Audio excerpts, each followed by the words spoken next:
নমস্কার বন্ধুরা, আর গরম খাবার চ্যানেলে সবাইকে স্বাগত জানাই। আজকে কোনো রান্নার ভিডিও নিয়ে আসতে পারিনি বন্ধুরা। আজকে আমাদের বাড়িতে বিপদনাশিনী পুজো হচ্ছে। আমরা সবাই মিলে কিন্তু পুজোতে অনেকটাই ব্যস্ত, তার জন্য কিন্তু কোনো রকম রান্নার ভিডিও করতে পারিনি বন্ধুরা, আপনাদের সঙ্গে শেয়ারও করতে পারিনি। তো আমি আজকে পুজোটার একটু ছোট একটা ব্লগ বানিয়েছিলাম। তো আপনারা অবশ্যই ভিডিওটা দেখুন, আর ভালো লাগলে ভিডিওটা একটু হলেও লাইক করবেন, কমেন্ট করবেন, আর আমার চ্যানেলের পাশে কিন্তু থাকবেন। আর তারপরেই কিন্তু আবার রান্নার ভিডিও আসবে। তো আজকে কিন্তু আমি পুজোর ভিডিওটা করেছি। দেখুন, বিপদনাশিনী পুজোতে আমি 13 রকমের ফল লাগে, 13 রকমের ফলটা একটা বড় থালায় কিন্তু নিয়ে নিচ্ছি। মা বিপদনাশিনী যেন সবার মঙ্গল করে বন্ধুরা, আমারও মঙ্গল করে, আপনাদেরও যেন মঙ্গল করে। আর দেখো, এখানে কিন্তু সব রেডি করে নিয়েছি, প্রদীপ টদীপ যা আছে সব কিছু উপকরণ রেডি করে নিয়ে তারপর কিন্তু মাকে যে বসাবো সেই জায়গাটা কিন্তু একটু আলপনা করে নিতে হয়। আলপনা করে নিচ্ছি। তো আমি কিন্তু আলপনা এত বেশি একটা পারি না, যেমন পারি তেমনই কিন্তু একটু দিয়ে দিলাম। আলপনাটা করে নিয়ে এখানে কিন্তু আসন পেতে নিয়েছি। দেখুন, ধান দিয়ে দিলাম মায়ের জন্য, আর এখানে বেল ফুল পাতা দিয়ে এবার মাকে কিন্তু বসিয়ে দেব।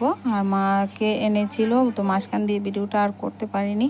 আর এখানে দেখুন, ফল মূল সব রেডি করে নিয়েছি, ফুল টুল সব রেডি করেছি, আর ফল টল খেটে নেব। আর এদিকে আমার মাসি এখানে বুক বানাচ্ছে, খিচুড়ি পায়েস, তারপর লুচি বানাবে। তো আমরা কিন্তু মাঝখান দিয়ে ভিডিওটা বন্ধুরা করতে পারিনি, যেহেতু পুজো করছি, পুজোর আয়োজনটা তো করতে হবে, তার জন্য করতে পারিনি।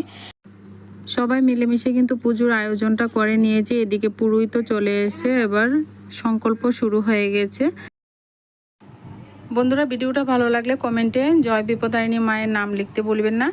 অবশ্যই বন্ধুরা আপনারা এই ভিডিওটা দেখে লাইক করে যাবেন বন্ধুরা।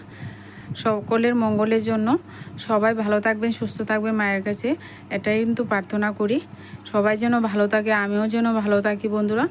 আর আবারও রান্নার ভিডিও আসবে। আজকে কিন্তু কিছু করতে পারিনি বন্ধুরা, পুজোর আয়োজন করছি সবাই মিলে, একটু সবাই মিলে মিশে কিন্তু ভোগের আয়োজন আমরা সবাই মিলে তাড়াতাড়ি করে নিয়েছি। পুরোই চলে এসেছিলো, তারপর পূজা টুজা শুরু হয়ে গেছে, তারপর কিন্তু পূজা আরতি টারতি হচ্ছে। তো আরতি টারতি করে আমরা অঞ্জলি নিয়ে সবাই চলে গেলাম বিপত্তারিণী মায়ের যে এখানে আমাদের নিয়ম আছে যে আমরা কিন্তু জলে কিন্তু বাসাতে হয়, পান বাসাতে হয়। দেখুন, তো আমরা সবাই মিলে কিন্তু পান বাসাতে চলে এসেছি, তেল সিঁদুর বাসাতে হয়। তো এভাবে কিন্তু তেল সিঁদুর বাসানোর পর কিন্তু তারপর আমরা চরণ অমৃত নিয়ে কিন্তু তারপর আমরা প্রসাদ টসাদ খাই। তো এই ভিডিওটা কিন্তু আর দেখাতে পারিনি। আজকে মিনি ব্লগটা এখানেই শেষ করছি। দেখা হচ্ছে পরবর্তী কোনো নতুন ভিডিওতে।